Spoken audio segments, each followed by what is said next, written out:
En motiu del 25 de novembre, recordem a totes que no esteu soles. No estem soles. I que no cal aguantar res de ningú.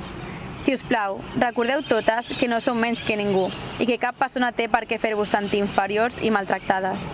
És cosa de totes i tots lluitar contra la violència masclista i us volem fer còmplices en aquesta lluita i en la seva visibilització. Gràcies a totes i cadascuna de les dones que ha estat capaç de verbalitzar la violència que patia i ha tingut la valentia de poder-ne sortir, perquè recordeu que sí se'n pot sortir.